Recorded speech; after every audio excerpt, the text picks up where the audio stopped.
नूरी समा है मैं की फसा है, नूरी समा है मैं की फसा है। जो ताजु शरिया का गुलाम है वो ही हमारा है। हाथ उठा के बोलो यार साहब, हाँ अच्छे से सुनो, वो ही है हमारा। और जो उसके खिलाफ जाएगा ना वो हमारा है ना उसकी बातें हमारी है। नारे तकबीर, नारे। आला हजरत का मसलक किसी के बाप का मसलक नहीं है। जो गौस का मसलक है वही आला हजरत का मसलक है। जो इमाम आजम का मसलक है वही आला हजरत का मसलक है। जो करबला के हुसैन का मसलक है वही बरेली के आला हजरत का मसलक। सुन लीजिए, और मैं अगर अपनी पे आ जाऊं, सिर्फ कारी इकबाल की सूरत से जानते हो तुम, मैं इलाके में बहुत सीधा हूं, ये भी बता रहे हूं। जैसे चाहते हो ऐसी आके बैठ जाता हूं, स्टेज पे बोलता नहीं हूं, खामोशी से। कभी किसी से तलब नहीं किया, कभी बोला नहीं, मगर मुझे चढ़ाना मत कभी भी, ये बताए दे रहे हूं। जिस दिन मैं चढ़ गया तो फिर बहुत मुश्किल हो जाएगा काम। उलमा बहुत ध्यान रखें, मनमानी ज्यादा करने की जरूरत नहीं है। हमें चढ़ाना मत, हम बैठे यकीनन एक कोने में हैं, खाना बदोशी की जिंदगी है हमारी, मगर फैले हुए बहुत हैं हम। सोच लियो अच्छे से, हम बता रहे हैं अच्छे बनो, सच्चे बनो, जाहिर में भी मुसलमान बनो, बातिन में भी मुसलमान बनो, और हर हाल में मुस्तफा के गुलाम बनो। जोर से बोलो, हर हाल में मुस्तफा के गुलाम बनो और आला हजरत की मोहब्बत अपनी औलादों की घुट्टियों में पिला दो, और ये कह के पिला दो कि इस्लाम फैलाने वाला अजमेर का गरीब नवाज है और ईमान बचाने वाला बरेली का अहमद रजा खान है। ये दो चीजें अपने जहन में उतार कर रखो, बहुत अच्छे से अपनी नस्लों को पिलाओ। दूसरी, उसी चमन में एक फूल खिला है जिसको ताजु शरिया के नाम से दुनिया जानती है, जिसने सुले कुल्लियों को बेनकाब किया, चेहरे पे पर्दा डाल के कितनी गंदगी सामने आ रही थी। ये तो करम है बरेली के उस कलंदर का जिसने मैदान में उतर के दूध का दूध और पानी का पानी कर दिया, बगैर किसी की परवाह किए।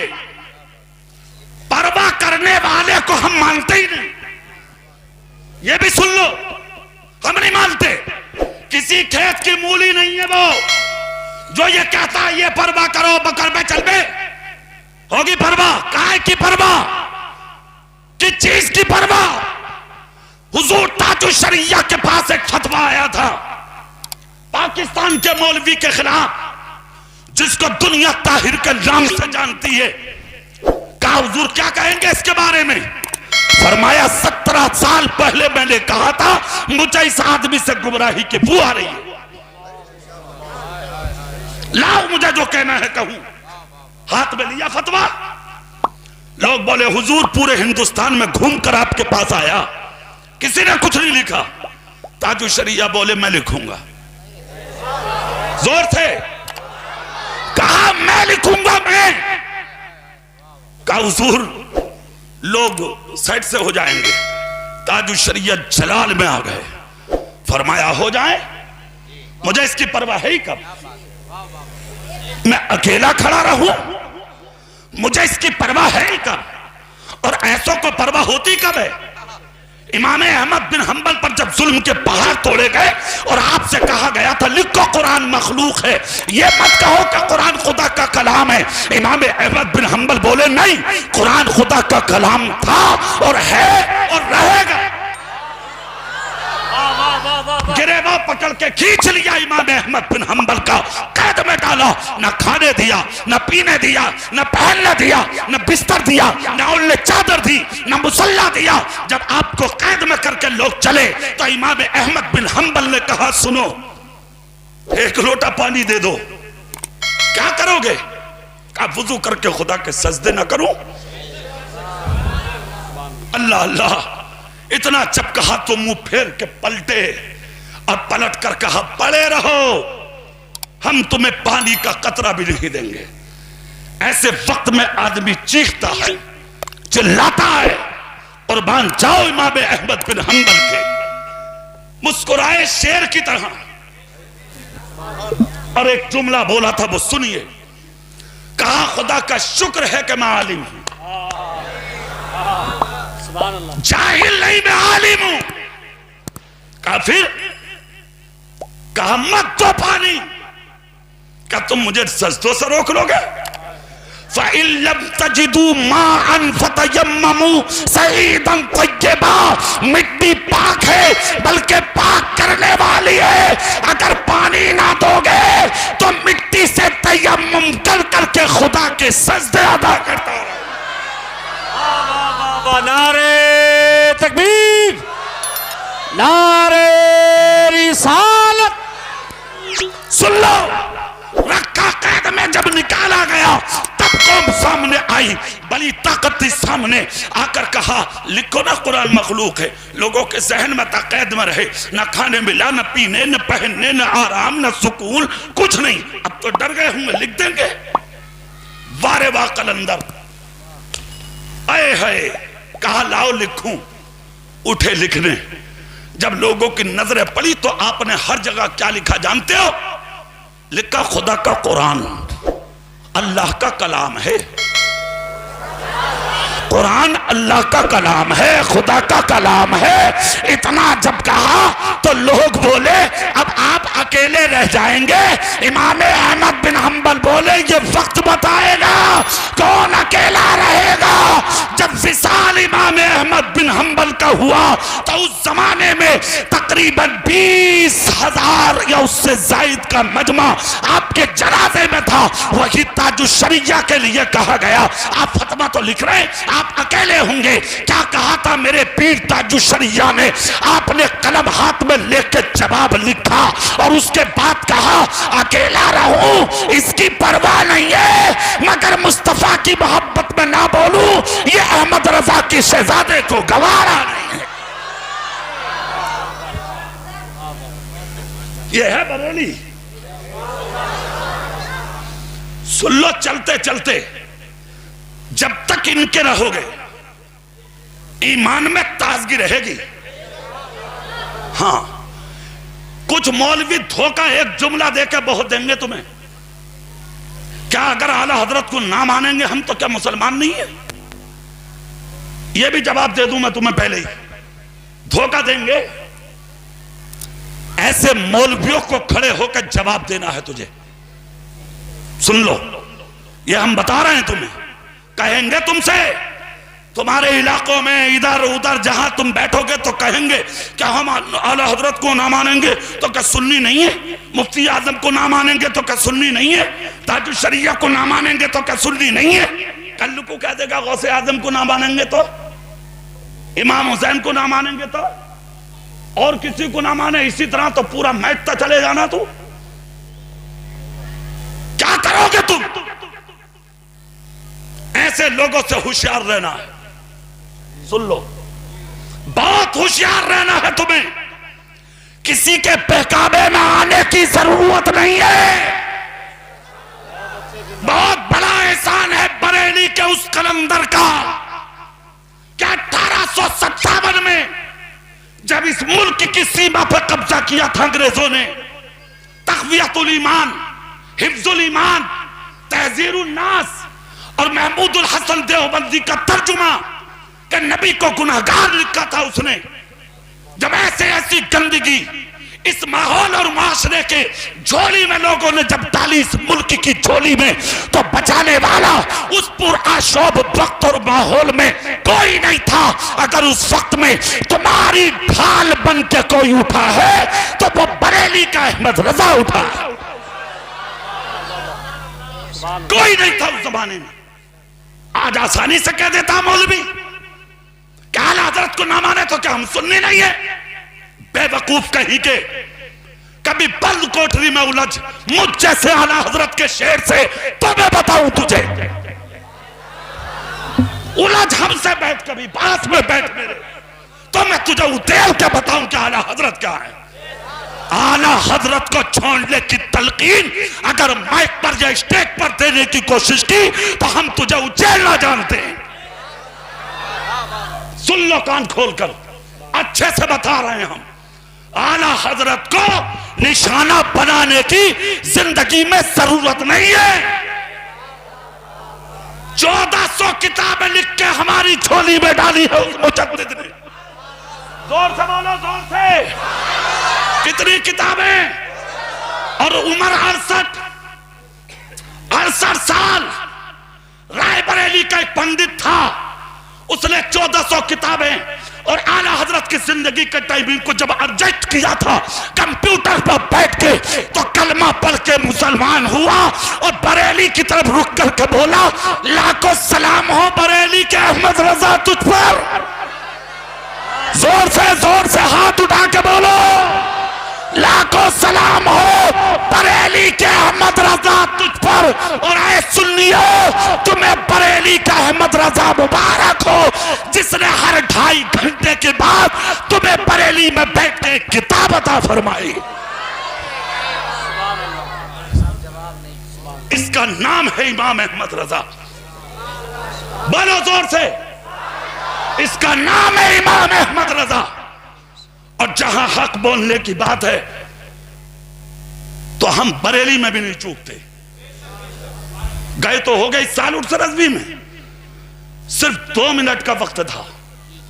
कुल शरीफ के वक्त ये उलमा बैठे, पूछो हक बयानी करने खड़ा हुआ मैं, खानवादे मारेरा शरीफ बिलग्राम बरेली शरीफ और दीगर खानदानों से, खानकाहों से जिस वक्त स्टेज भरा था, कुल शरीफ का वक्त, जब मैंने गुफ्तगू की मुझे 23 मिनट दिए गए और हर खानवादे ने मुझसे यही कहा कि बोलते रहिए कारी साहब,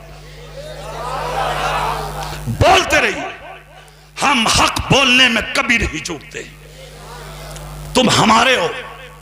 इसलिए मैंने आपसे ये बातें की हैं, कान खोल कर जुमले सुनिए।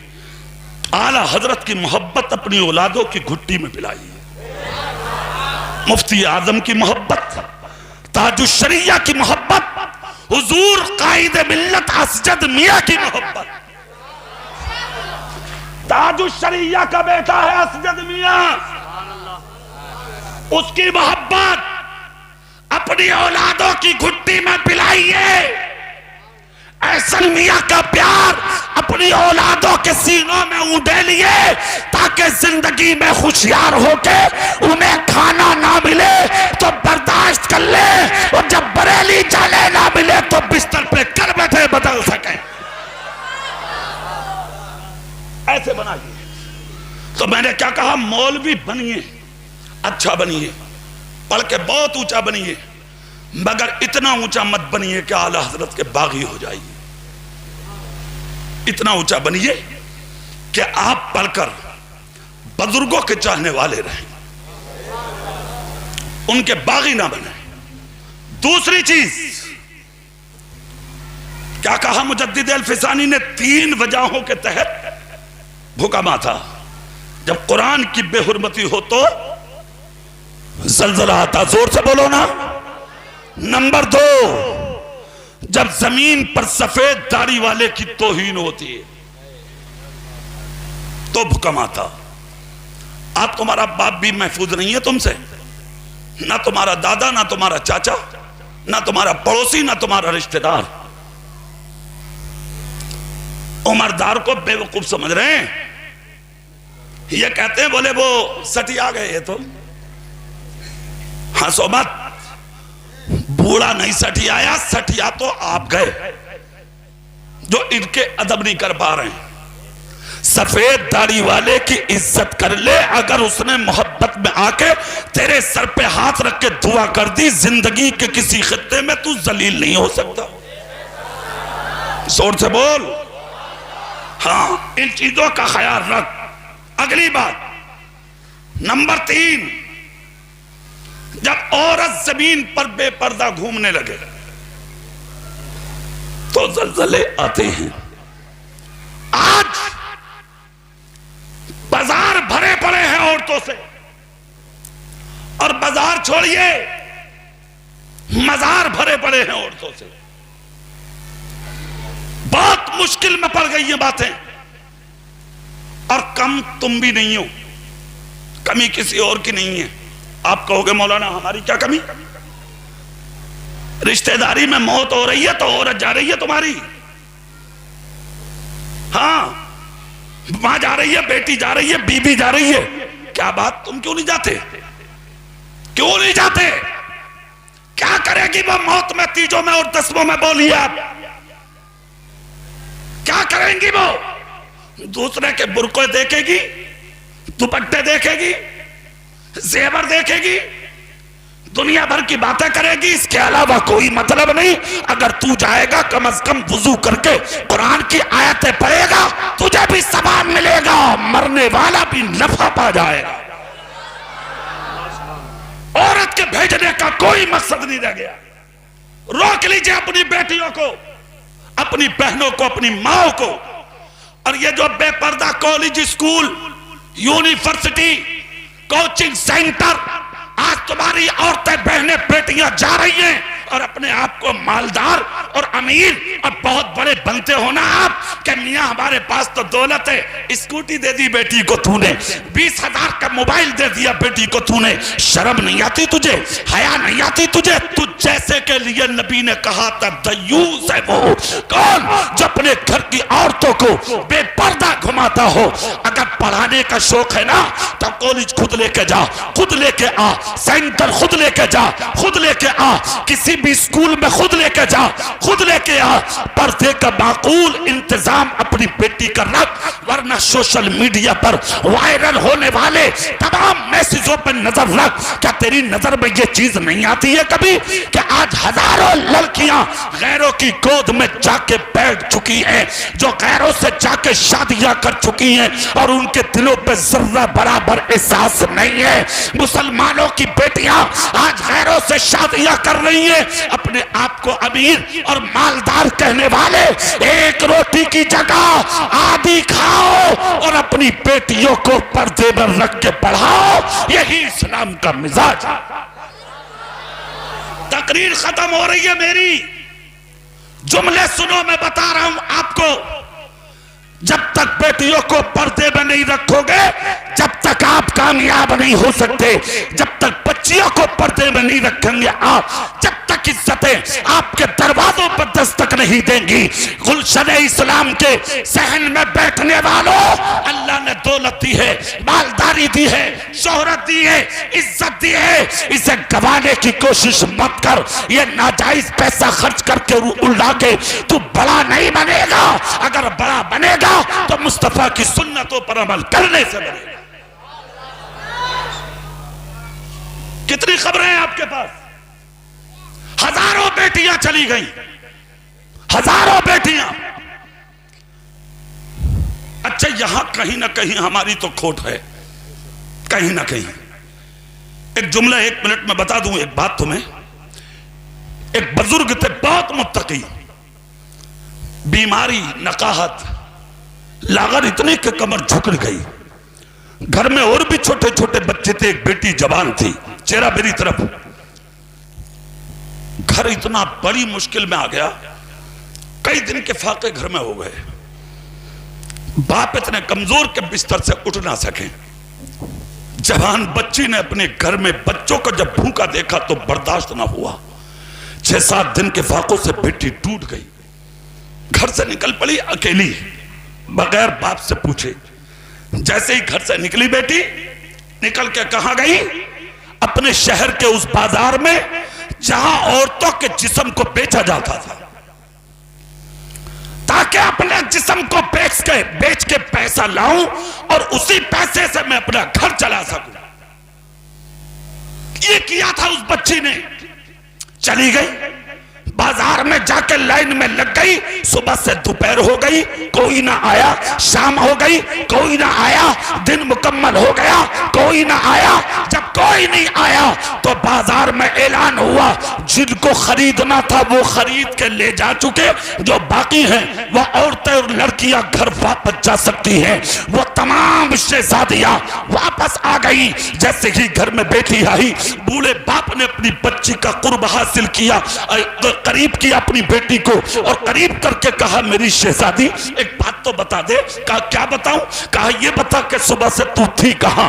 बच्ची रोने लगी। कहा अब्बा जान मत पूछिए। कहा नहीं, मेरी शहजादी बता तू थी कहां, मेरी बेटी बता तू थी कहां। इतना जब कहा तो बच्ची बोली, अब्बा जान घर में कई दिन का फाका था, आप इतने लागर क्या आपके पैरों से और आपकी कमरे मुबारक से उठा नहीं जाता, इसलिए मैं बाजार उसमें चली गई जहां औरतों को बेचा जाता, जहां पर औरतों की बोली लगती है, जिस्म फरोशी होती है। बाप ने इतना सुना, खुदा की कसम गैरतमंद बाप, मुत्तकी परहेजगार बाप बिस्तर से उठकर खड़ा हो गया। बेटी क्या कह रही हो? कहा अब्बा जान भूख ने निठाल कर दिया था, अपनी भूख बर्दाश्त कर लेती, मगर बहन भाइयों का फाका बर्दाश्त नहीं हुआ। इन मजबूरियों के तहत मैं अपने घर से कदम को निकाल के बाजार गई ताकि जिस्म को बेच के कुछ पैसा हासिल कर सकूं और अपने बहन भाइयों की परवरिश कर सकूं। इस शहर में बैठने वाले जिंदा दिल सुनियो, सुनो जुमला सुनो। इतना जब कहा बाप की आंख में आंसू आ गए। बाप ने अपनी बच्ची के सर पे हाथ रख के कहा, मेरी शहजादी सच बोल, सच बोल। क्या उस बाजार में क्या तेरी तरफ किसी ने नजर उठाई? क्या किसी ने बोली लगाई? क्या किसी ने तेरी कीमत लगाई?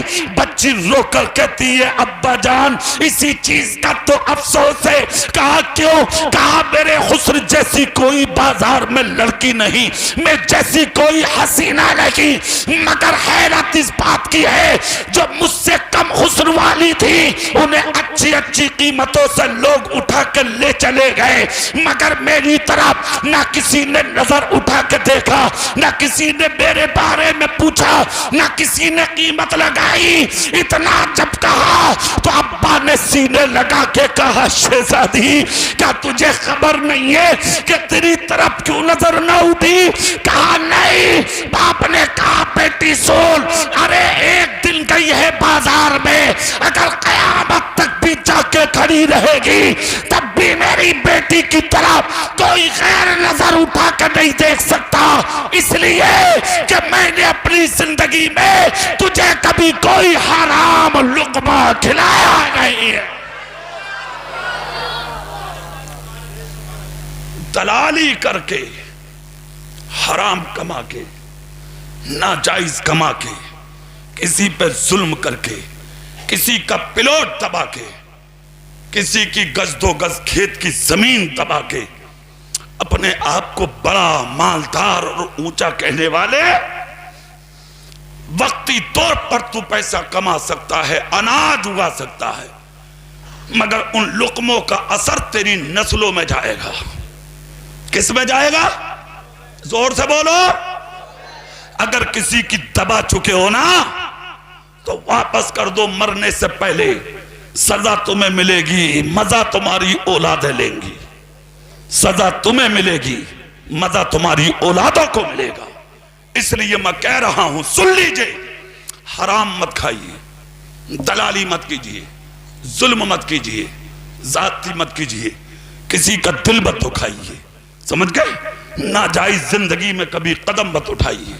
अपने बाप से बेपनाह प्यार कीजिए, अपनी मां से मोहब्बत कीजिए, पड़ोसियों का हक अदा कीजिए, रिश्तेदारों से मोहब्बत करके अपनी जिंदगी को गुजारिए। और अल्लाह ने जो माल और दौलत दिया ना, नाजायज जगह खर्च मत करो, गुलशन इस्लाम में खर्च कीजिए। एक भी बच्चा जिंदगी में कामयाब होके अगर निकल गया, जब जब कुरान और हदीस पढ़ेगा, सवाब तुझे भी मिलेगा, तेरी नस्लों को भी मिलता रहेगा। मैंने काफी लंबी तकरीर कर ली, दौरान गुफ्तगू कोई खता मुझसे हुई हो, अल्लाह अपने हबीब के सदक़े मुझे माफ फरमाए। जोर से बोलो। हाँ, अस्तगफिरुल्लाह रब्बी मिन कुल्ले ज़म्बिन व अतूबु इलैहि व मा अलैना इल्लल बलाग। कलमा शरीफ मेरे साथ सारे लोग पढ़ें जोर से। ला इलाहा इल्लल्लाह मुहम्मदुर रसूलुल्लाह सल्लल्लाहु अलैहि वसल्लम। अस्सलामु अलैकुम व रहमतुल्लाह।